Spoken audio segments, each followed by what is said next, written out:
Hello, hello. All right, there we are.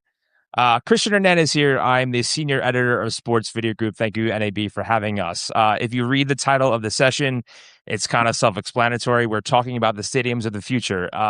Stadiums nowadays are not what they used to be, right? You can go to back in the day, get your popcorn, get your soda or your alcoholic beverage, and you would sit down and enjoy the game. Now it's like going to a sporting event plus like sort of like Broadway on steroids with all the technology that these folks and the industry is doing. So we're here to talk about all the things driving in-venue productions and the technology behind it. I have a really cool panel of people here, really diverse panel. Some very long friends, some that I'm just meeting. So if you can go down the line, Brian, you can start us off to say who you are, who you work for, and what you do. Great. Thank you. So I'm Ryan Cole. I'm the VP of Video Technology at COSM. We're really focused on creating immersive shared reality experiences, but that's really powered by our massive 12K LED domes. We're bringing fans closer to the action than ever before. So we're really focused on delivering on that in our venues across the world. Laura. Yeah, happy to be here. Laura Johnson. I go by LJ, Senior Director of Game Presentation and Live Events for the San Francisco 49ers. We just had a $70 million production renovation at Levi's Stadium with our 4K UHD video boards and control room. So in terms of what we do on our side, game presentation experience, immersive experiences for the 49ers and Levi's Stadium. Hi, I'm Rick Gibson. I am the Vice President of Lumen's Vyvx Broadcast Solutions. We focus primarily on transmission and cloud productions for for the broadcast industry. We're built into all the venues across the United States, some in Europe, and with a big focus on delivering live events. Hello, my name is Scott Sullivan. I work at Shure. I'm vice president of a group that just got started about 3 years ago called Strategy and Innovation. Been at the organization for 34 and a half years. The company's 100 years old as of last year. And I'm really excited about taking microphones into the new digital realm like we did and have been doing in the conferencing space. And we've been doing it now for broadcast for over about 2 years. So that's quite exciting. I'm really excited to be on the panel with some of my colleagues here because I'm learning a lot as we start to go into the new space in new ways. So it's exciting. Definitely appreciate you guys being here. We have a lot to talk about, so we'll do a quick opening question. When we say stadium of the future, what does that necessarily mean to you? Is that more so prioritizing revenue? Is that more so prioritizing production, technology? There's a ton of different ways you can go with it. So since you're right next to me, Ryan, you get to go first. Yeah, I can feel that one first. I think the biggest thing for us is the fan experience, right? Like it's number one. And for us, we're really trying to transport the fans to being courtside at a basketball game, pitch side at a soccer game, you name it. But the technology really comes together, and the main focus is to make it so that technology is invisible. Invisible technology is visual magic, right? Like when you really get down to the nitty gritty of it, it allows you to really transform the nature of the experience. And that's really what we're focused on. LJ, yeah, same thing for you. Same question. Yeah, I think you're going to hear a lot of very similar threads on this panel, right? Which is fan experience. And first and foremost, I think there's a want and a need by our customers, by our fans to have that shared experience, but it needs to be elevated. It needs to be something that is really a wow for them because the product is so good, especially in the NFL. It's so good to watch at home on television. So we need to give them a compelling reason to come to the stadium to have those moments with us. And when it comes to technology in the future, it's really how do we continue to elevate what we're doing in stadium from what they want to consume, not only just the game itself, but stats and how they're consuming information. And then that goes back to revenue as well. And so there are opportunities there to continue to elevate what we're doing with revenue in stadium, along with those experiences, because it's so important and impactful. That's what people are really craving right now is that shared moment and that shared experience. Yeah, Rick and Scott, same question for you guys. As from the vendor side of things, is it different or similar? Oh no, it's very similar. I mean, for us, it's really empowering, empowering the broadcaster, empowering the league, empowering the stadium. So we really focus on the infrastructure, getting that in there for the fan experience. it requires a ton of capacity, right? So the more enrichment that's actually done, the more capacity, the more solutions, and it has to be reliable all at the same time. So our focus is making sure that Ryan and LJ is it has that reliability and that capacity to make that fan experience. Yeah, I think it's some of the differences. I'll say just some of the differences in terms of fan experience. Being in the microphone company of audio, it used to be just the broadcasters in the truck, and what were the people at home hearing? Until about maybe 6 years ago, when we realized, if the fan can experience and hear that great tackle at home with their great speakers and all these things, why can't the fan in the 400 level hear that? And why can't we do some of those things? And we started to work with the on-site audio, the engineers that actually they're not just in charge of bringing it home that mix you hear at home, but also how do you share that and make it more immersive and make it more equal, regardless of where you're sitting. You get this, not just see it, but you get to hear it. So that's the exciting part about, we say the use word immersive, and it's a good word, but really equality is a good word too, because I think people that are at that having that fan experience, they should be able to experience as much as possible, not just what's happening on the court, but also off the court as well. I think that's the crux of the conversation, where technology at its core of all the things that you guys are doing individually and equally is the reason why stadiums of the future are possible. And you said the buzzword immersion. I'll use that. Okay. Right. And you're right, though. Equal, I guess, equal across the board sound, where if you're near the 50-yard line right there or all the way up top in the cheap seats, right, you need to hear that. So let's go with you, Scott. Let's stick on that. The idea of understanding that immersion is necessary, but I guess talking to different teams, how do you make that a league-wide, a team-wide thing where everyone is kind of adopting that in order to make that a possibility? Well, you first have to start with, the really smart people that are actually at the venues, that are really doing things, that are trying to deliver different, whether it be video, audio together, analytics, all the things Laura talked about. But we had a product that we actually made for conferencing called the MXA 910, and it was brand new. Where you talk about invisible, no microphones anywhere. It's in the ceiling. Nobody even knew that there was a microphone in the room. And some smart people up in Canada, some smart engineers that run hockey up there, took a microphone that was used for a conference, and basically a technology that we incorporated called voice lift. They basically did that for ice and the sounds of ice, and they put it underneath the scoreboard, and they basically then piped those sounds, coined the term ice lift, and then started to equally distribute that sound across the whole venue. People are like, wait a second, we're hearing the sound that we've never heard before when we're sitting up in level 200 and 300. And then it started in my mind, in terms of, from an audio perspective, of how could we do this more and more with these kind of digital microphone arrays, which we'll get into more. And then how can we work with folks like Laura to actually kind of connect not just what fans see and hear, but what are the fans seeing and hearing inside the venue? And how can we build on that and elaborate? You also said the word connection, and it's perfect because Rick is on the connectivity side of things. That's a huge part of the game day experience, that everything is tethered and working in synchronized together in harmony, and just making sure that you have that layer to do that, and making sure it's reliable, and there's fail safes, but you don't want to get there. But can you dive deeper into what Lumen is doing for that, and making sure that the game presentation and whole fan experience side of things are built together? Yeah, you've really got two areas that that we focus on. You've got the truck dock, right? So we build into the stadiums, and then we build the infrastructure to the truck dock, and then enhance the overall experience with a suite of products that we actually provide at the truck dock. Everything from encoded video to 10, 20, 100 gig EPLs, Ethernet, voice, just a myriad of services that you can actually have, right there at the truck dock. Additionally, it's providing that for the stadium, right? So the stadium itself isn't just a stadium; it's a production house.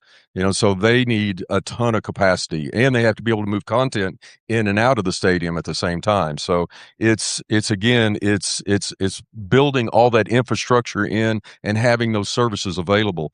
If you look at where we've come from, in the past, you might have a few gig worth of connectivity into a stadium, and now it's multiples of 100 gig connectivity into stadiums, just for all that, all the content that has to move in and out of the stadium, and it all ties back to fan experience.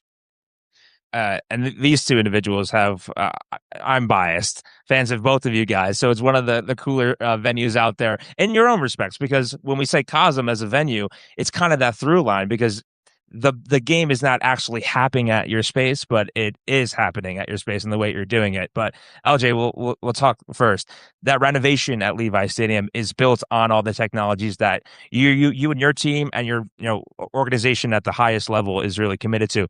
Dive deeper into why the technologies that you went into it and how it's making a huge difference. Yeah, I think, when it comes to the renovation and what we wanted to achieve, it was really about, for us, not only hosting world-class venues, right, or being a world-class venue and hosting world-class events like Super Bowl and FIFA on the horizon, but we have world-class aspirations for ourselves, and we want to produce our own home games at a world-class level, and that requires that type of technology. It requires us to be on the bleeding edge. The other part of it is we are in the heart of Silicon Valley. We have a responsibility, I feel like, when you work for the San Francisco 49ers, to be on the cutting edge when it comes to technology and innovation. And so for us, it really allowed us to unlock a lot in terms of our production capability. Mentioned that there's the production house of the stadium, and it's not just those 10 home games out of the year. There's also other events that come through the stadium that require the central control room, the hub, the heartbeat of what we're doing. But when we talk about fan experience and what we're programming in stadium, we also have to think about how that resonates across broadcast, right? When all of our broadcast partners come in and when they're trying to create that environment at COSM, they're also taking what we're programming in stadium, and that's translating back through the lens of our broadcasters. So that infrastructure of the control room, the truck dock, everything that we have has to be connected, and it's all through the technology that we're talking about today. Right. Like you said, you have to give the canvas for those networks to do the job that they do. And like you said, you're giving them feeds, but also they're building on top of that. And to build on your point, LJ, the idea of expanded productions, you're not just doing, gone are the days of just, hey, show up to the game, we're going to entertain you for 3 hours, and then that's it. You're doing watch parties for drafts. You're helping your digital team out by, Rick's point about the connectivity layer and making sure file transport and all that stuff. You guys are working so tight in together that it's not just, hey, show up and go home. No, I mean, the day is so much longer than it has ever been previously. When we talk about, where fan experience is going from the moment people are coming into the gates, premium, right, is coming in earlier. So how we're entertaining people from the moment they're walking in to the moment that they leave, and really just seeing the transition when we talk about technology and stadiums of the future, going from SD to HD to now to UHD and whatever is next on the horizon. But expansion is where we're going, right? We're not shrinking. Everything that we've been doing for the last, let's call it 20 years from SD, HD, now UHD, is all about growth, expansion, and how much further of a reach we can get from the stadium production that we're doing. And Ryan, last but not least, from your facility, explain a little bit about the tech stack that you have going on there, how it's more than just that massive screen that's basically transporting people to the venue that they're seeing. Yeah. So what's really interesting about all of it is they play into everything that we have to do. So without them, we can't do what we do, right, and deliver on the stuff that we need to deliver on. But LJ touched on it. At the end of the day, like the biggest thing about everything is that we're connected. We're connected in a way that makes sense. On our end, we like to be agile and very fluid when it comes to coming into your environments and making sure that we come in and do the things that we need to do to deliver on what we're doing. But we're also on the bleeding edge. We live on the bleeding edge. When I say bleeding edge, I'm not talking UHD. I'm talking 8K plus, 12.5K, you name it. Like we're focused on moving content in a very distributed way, and really thinking about it differently than current traditional methods, because at the end of the day, we need to really carry a larger weight to what's really visible in the venue. And what you would want to perceive while being courtside at a basketball game, for instance, we want you to experience that one-to-one eye in relation to our domes and what we're trying to focus on there. So it's really important that we stay on the bleeding edge and we're consistently connecting fans in the venue, but also all the tech around it into our venues. Obviously these people have success stories, but it's not without challenges and issues and things that they overcome to figure that out. And this is a perfect place to do it because we're here to learn, we're here to find solutions. So Ryan, we'll go back down the line. What are some of the challenges that you're seeing from your venue, and how are you going about finding solutions to those challenges? That's a really good question. I think the biggest thing is really making sure we continue scaling the business in a way that makes sense, but also thinking about the technology in a way that really levels up the experience, right? We talked about fan experience at the very beginning, and that's number one for us. And for us, we talk about a communal shared experience. So shared reality is what we call it. And so we're really bringing fans together to really, celebrate the fandom, the moments where they can't get to places around the world. And so our biggest challenge is to really bring those fans in those local markets together to really elevate that experience and make them feel like they're stadium side, right? That's utilizing the audio, that's utilizing the video, and really kind of bridging the boundaries of traditional tech, right? We need to make sure that we're constantly evolving that to make it feel surreal, really. That's really the nature of it. Oh yeah, LJ, same question for you. The challenges and solutions. Challenges and solutions. Look, we learned a lot last year with everything that we had with the renovation. I think the biggest thing for this audience to consider when we're talking about stadiums of the future, we're talking about technology and where it's going, isn't just the technology itself. You also have to scale people, right? You also have to scale for the media consumption itself, right? So we are, 4K end to end, so glass to glass, what we're capturing on the camera lens all the way through to the board itself. Where does all that media go, right? We had similar challenges way back in the day when we went from SD to HD, but that's another thing that you have to think through is where is the media going? How are we storing it? How are we managing it? So when we think about stadiums of the future and we're thinking about technology, and that's what this panel is talking about, on the venue side and some of these other venues that we've been talking about, you have to think through the people, who's managing it, how many people do we have to staff it? We're growing the technology, then you also have to scale your people and your media asset management and everything that goes with it. It's pretty much a one-to-one line, if you will. And on the vendor side, guys, same question, challenges and solutions. But when you're talking to individuals like LJ or Ryan or the people, the clients in the industry, what are some of those requests that you're hearing from them? What are some of their pain points that you're like, hey, we're here to help you out. Thanks for coming to us.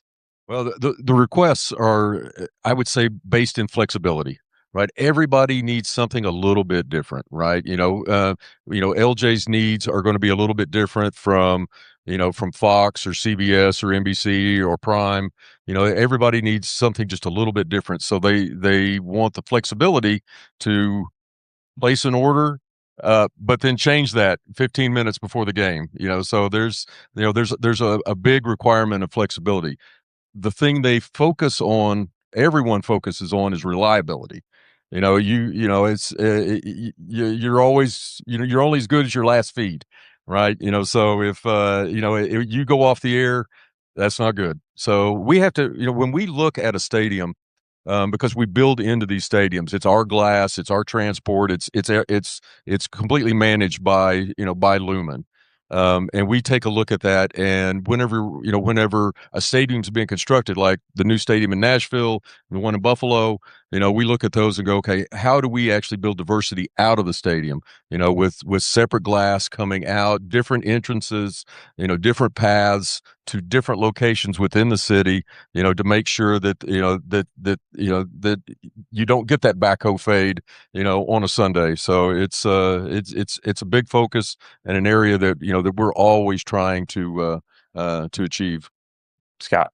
Yeah, I agree a lot with what's said here. From an audio perspective, we're also looking at their customers, the behavior of the customers. So when it comes to data and things that LJ talked about, um, we're trying to get a step ahead. So when we may have a technology, excuse me, that maybe it's not out yet from an audio perspective. Years ago it was always hot mics. Oh, that's a hot mic. It's open.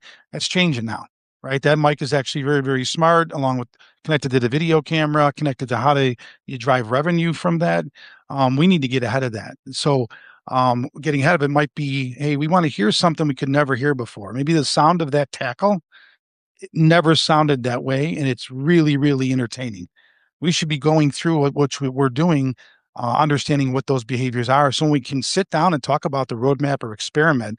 We have some of that feedback from customers, and we're sitting down with Laura and saying, "Hey, what about this?" Or maybe you missed the sound that you wanted to capture or wanted to have. How do you bring that back? How do you kind of bring the past back and put it into the future? Some of those things that we've been very, very excited to talking about. So taking experiment time with both of these experts here and their colleagues, it's extremely important for us. And the nice thing is they'll give it to us because, hey, we're trying to offer stuff, and we also have lots of analytical data on fans or the customers that are getting that content. So that's how we're putting it together at Shure, is being prepared. So when Laura invites us out, we're ready. We're ready to go with some new and creative ideas that maybe some other sport's doing, or maybe some other venue, or maybe it's a different industry altogether that actually has been working, and trying to bring those things together. Right. Understanding what the people you're working with want, like you said, and incorporating feedback. And I think from your both of your standpoints, the solutions are customizable, right? Because you're not going to give something to LJ that you'll give to someone else. Like Right. really understanding their mission and their goal and their vision, and understanding how to actually implement it in real life. Because we can talk about technology all day, but if it's not something that you can actually use, it's not really worth it. Can I add one more thing? Of course you can. Might be Laura may say, take that out. I don't want to hear that. That's fair. Can you actually remove that? That's fair. LJ and Ryan, I'll pose this to you. It's important to understand that technology is important, but you need to do it with cost efficiency in mind, right? You can't break the bank, so you can't invest further. So how do you do that? Doing it in a smarter way, integrating in a smarter way, and understanding that this investment is important, but doing it with cost in mind. Ryan, you can go first. Yeah. So on our end, we're really focused on a capture once, distribute everywhere kind of methodology. And what that really means is utilizing the high resolution capture to accommodate multiple partners and clients in our wheelhouse, right? And so one of the things that we do is really focus on that high resolution capture, but then also do a 2D, a rectilinear format out for broadcasters for linear use. And so we can do live and replay for that out of the same immersive capture, right? And so that on top of all these other different products that we do from that same camera, same glass, it really allows us to be efficient, and it allows us to really scale appropriately and offer things that have never been out on the market before. And that's really key, I think, more than anything else. We're really focused on our venue delivery, but in order to do that, we really have to think about our technology and how it scales both for us, but for our partners, our broadcasters, the leagues, you name it. That's really the most important thing for us. LJ.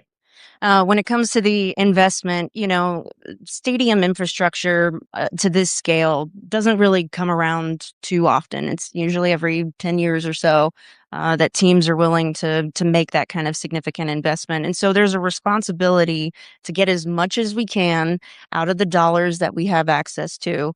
And you do that in with consultants, with our systems integrators, trying to figure out how we're going to get the most out of the dollars that we're spending, number one. Number two is saying, what are we trying to solve for? Like, how are we programming, looking this from a programming perspective and saying, what do we need to, at a baseline, accomplish what we're trying to do? Where did we leave off, right? So we have to be able to achieve everything from where we previously were. If we don't do that, we're going to be starting with our foot in the hole. So we have to start from the baseline. Where did we leave off? And then where are we going? Making sure that we can be expansive in what we're doing. We're going to live with this technology for pretty long time at the stadium. So we need to be able to grow with it. So we don't want to max out in year one. The goal was do not max out in year one. Give yourself room to grow because we need to continue to grow with it as technology continues to advance. We know the moment we install the gear, there's already updates coming. There's already changes in the landscape. We all know that from technology. So it's about spending the dollars wisely in our world on that initial investment and making sure that we have the capability to continue to expand as technology comes online, gives us an opportunity to work with various partners that we have in Silicon Valley from a revenue generating perspective. But it's also about making sure that we can continue to grow, use it wisely, spend smartly, and let's get the most that we can out of the dollars that we spent. Sure, you want to use your previous project as a launching pad for this one, and we throw around the buzzword future proof. You want to make sure that you're in a position for success, because if you have to spend money to just fix on something that you did previously, it's like you said, you're going to start in the hole. We're talking about stadiums of the future. Yours is one of them, and an event that is kind of a perfect example of all this convergence of going on is the Super Bowl. So can you talk about the work that you did there, and I guess how that game is achieving what we're all talking about right now?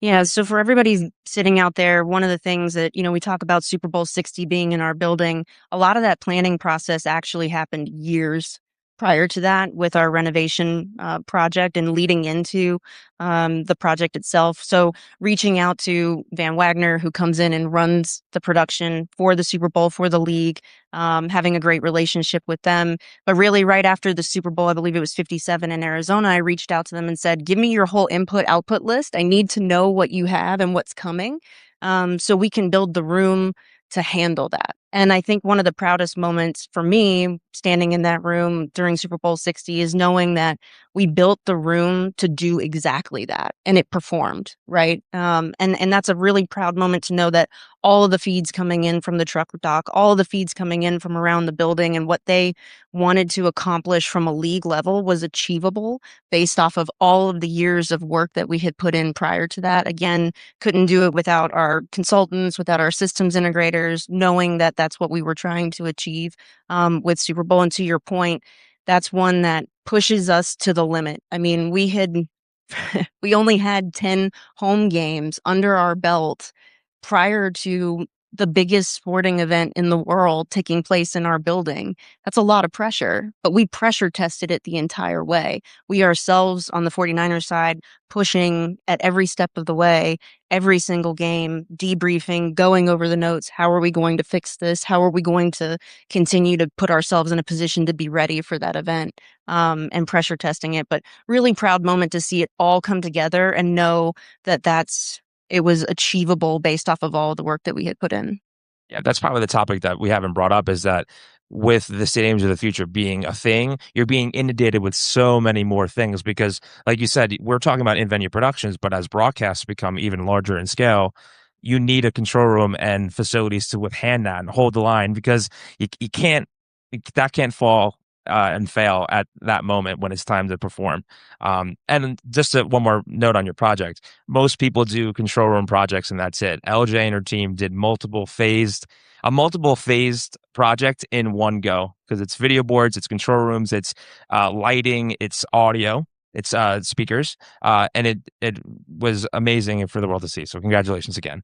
Ryan, from your standpoint, you're in a unique perspective because you're kind of writing the blueprint of what you guys are doing as you're doing it. And there's a paradigm shift where people are like, yeah, I'd love to come to the game, but COSM's a pretty, it's like 1A. Let's go to COSM because we're going to feel like we're there.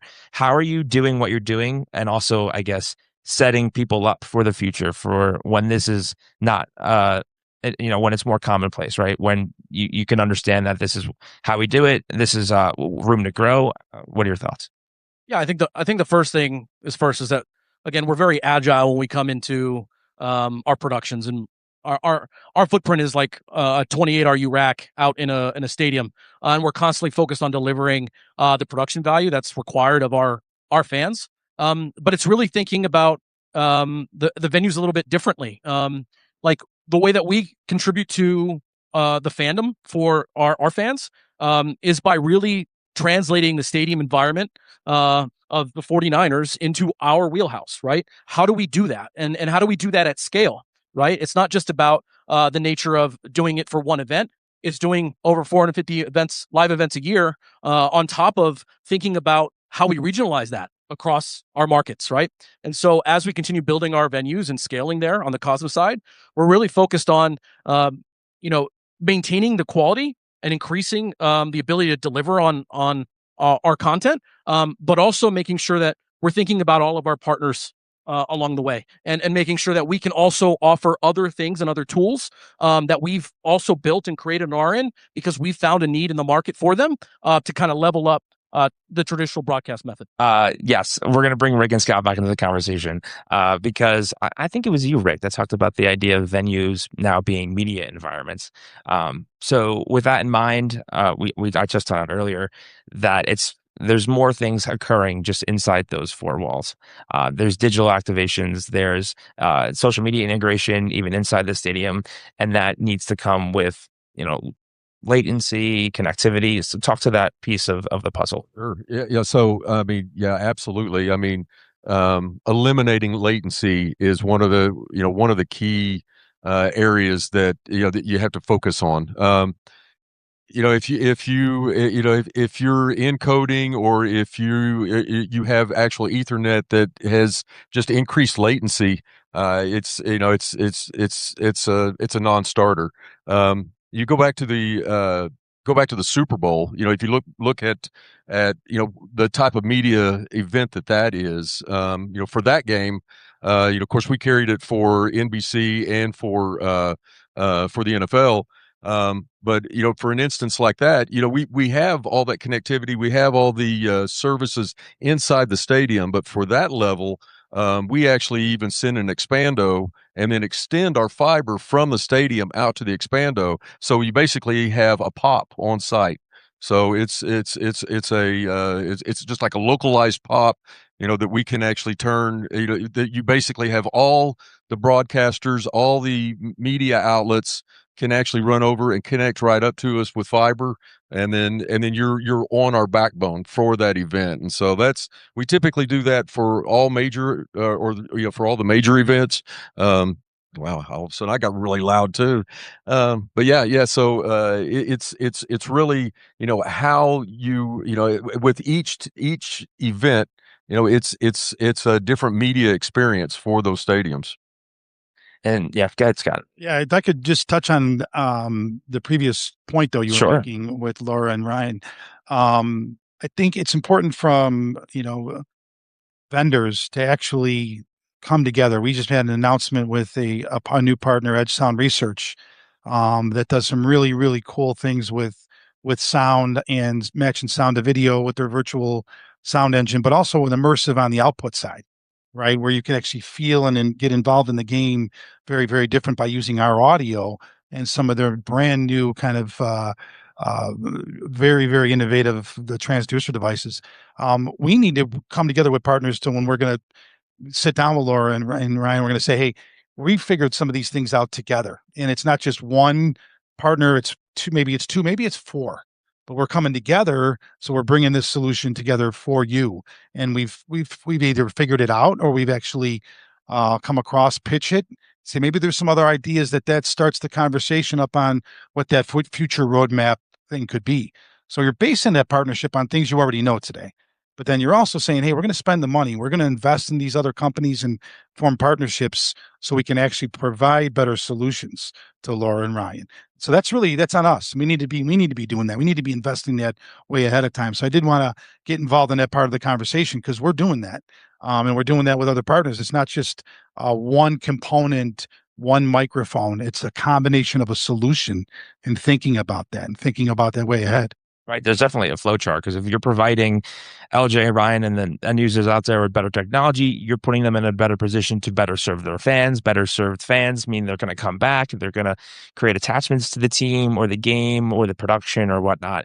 And I guess to your point, Scott, the question I have for you, understanding the stadium that you're in, there's bigger stadiums, there's open stadiums, there's dome stadiums. Like we said, not one solution is going to fit all. So when these teams are building these sorts of venues, I guess what are one or two things that they are still underestimating about your side of what you're doing? I think the scale. Sure. The underestimation of scale. And this is why we need partners like Edge Sound Research. Like if you're doing a large scale, like a soccer or football, and you're trying to connect audio and video and you're doing it with lots of microphones, array microphones, that's a bit different than doing a basketball game internal. And so those solutions we want to be ready for that scale. And I think right now, we can scale a lot better than people think. So we got to get that out there. We got to get that word out there and say, a great day for me would be if I met with Laura and she said, I didn't know you could do that. Right. When can I have that? Because we could scale for that. And we're putting ourselves in a position to do that across the enterprise. And then figure out also, how do we use what we just call like acoustic signals as data? And how do you store that data as revenue opportunities for things that we've never thought about in the past? You get in that digital realm. Now, all of a sudden, the sounds are data and it's a different commodity now, right? And how can we actually offer our customers new revenue streams with that data that's collected, whether it's video, audio together, whether it's an immersive sound or a vibration connected to that? People are willing to pay to have these brand new experiences they didn't think they could have before. A quick transition. We're going to give Ryan and the first crack of this question, and then LJ. We're talking a lot about technology, and it's important, but at the crux of it is you still got to make that environment for the fans the premium, right? You can't just throw technology for technology's sake. So with all this influx of technology, I'm going to keep saying that word, how do you keep up? How do you make sure that the production is still a high quality one, to use technology as your benefit and not overshadow the work that you're doing with a production value? We're talking a lot about technology, but I want to hear from production. How are you doing that at COSM? Yeah, I think one of the bigger things is, again, we take it right back to the fan experience and leveling that up. The number one thing for us is to create an experience for our fans that make them want to come back, right? And that's really thinking about how we make a stadium environment happen at COSM, and how we level up the crowd noise and the microphones that are surrounding the fans in the stadium. How do we give the stadiums the same, our venues the same exact experience, right? And really provide something that's unique to the event, but also unique to the technology. We say this a lot at COSM, but the technology will wow, but the hospitality will also win, right? And so we're really focused on the people. And like LJ said, the people and scaling the people are number one thing for us, but it's also making sure we have the right people in place doing the things that they need to do to solve the challenges that we're facing, but also providing a really good fan experience for our customers. Because we're at a unique time in the industry where there seems to be a blending of the old way of doing things and the new way of doing things that we're still trying to figure out, hence why we're here. But LJ, how do you do that? How do you still have it's a big stadium, so t-shirt tosses might not be a large thing, but how do you still have those production staples with the technology that you have? Yeah, I think the way you said it earlier, is it's really important that we don't use technology for technology's sake, and we don't lose sight of what it means to be a fan first. And that's an incredible perspective that we need to have, right? We have a lot of pressures that are around us, to perform, to deliver, to be reliable. But when it comes down to it, it's really about the fan journey itself and reminding ourselves what it's like to be in their seats. And so keeping up with technology, seeing where it's going. I think a big part of that, first and foremost, is here, NAB and other conferences. It's talking to others who are utilizing current technology or looking at future technology and having those conversations. But really, how is it additive to the fan experience and not getting lost by flying too close to the sun of like, we're just going to implement technology for technology's sake. We really want it to be additive to the programming and to the experience that fans are having. And so staying true to that, I think it's a big part of Ryan's talking about the values that they have at COSM and what kind of experience they want to deliver. And that's the same for in stadium. We have to think back to what it means to be a fan. We've been in have been in these jobs for so long that you can lose perspective of what it means to actually be a fan, have those experiences and have those moments. And really, is the technology invisible to some degree? It should be. Like, the fans shouldn't be thinking about the technology. They should be there and having a wonderful experience. And then, is it additive? Is it bringing something else to the experience that either they can't get at home or they can't experience somewhere else? Right. Building your show with awareness and building your show with perspective and understanding that, yes, like you said before, the invisible technology where, yeah, no one should care about the technology. It should be something that's seamless, because that's ultimately, it's not that important. It's important to us, but they just want to be served in the best way possible. We have exactly 5 minutes left. So put your crystal balls out. We're going to ask some kind of future forward questions. We'll go down the line. Scott, you're first. We Yeah. cannot not. We can't be here without saying the magic words artificial intelligence. Oh boy. Do you want to take your first crack at it? Yeah. Where's it fit in Stadium? Well, it's already we actually worked on something called Action Isolator, where we did that for the ambient noise for the audiences, and we focused really on the broadcaster that was bringing the mix home, so they wouldn't have to worry about mixing the ambient sounds. And we did that along with introducing the arrays, the digital arrays into broadcast. So we said, hey, we're going to complement what the engineers do, and babes, take that out of the equation, put it on autopilot. And since then, we've been able to build off that platform, since they've been able to say, well, can you do this? And even folks like Laura that will say, well, you know what, this is a problem. Can that tool be used for this reason too? Can we train it for other things? The answer is yes. Once you do that, it's again not replacing jobs that everyone worries about, gets concerned about. I understand why that's a concern. In this particular case, it's about how do you enhance it? How do you make things faster, flexible, to Rick's point, but also then how do you engage so they can get to better things? You know, they can focus on the sounds people want and not just the bad sounds. This has been really useful for us, because when we created it with their help, and we took some time and really incubated it. And now it's turned into a significant platform for broadcast that we're learning a lot with our customers. Rick, what about you? Same question. Oh my, yeah. So in a couple of different areas, right? So we have to use it. One of our taglines is that we're the trusted network for AI. What does that mean? It requires for AI. There's just this huge amount of bandwidth and capacity that's actually needed. How we're using it is to eliminate impacts over the network. How it actually even make the network and the service more efficient for the customers, because everybody wants a ton of capacity, but they don't want to pay for the 49ers don't want to have to pay for a megaton of capacity on Tuesday, Wednesday, and Friday, and so what we do is we make that to where it's efficient, to where you're only paying for the capacity that you're using. And so using AI that actually helps us be more efficient and be more reliable. LJ?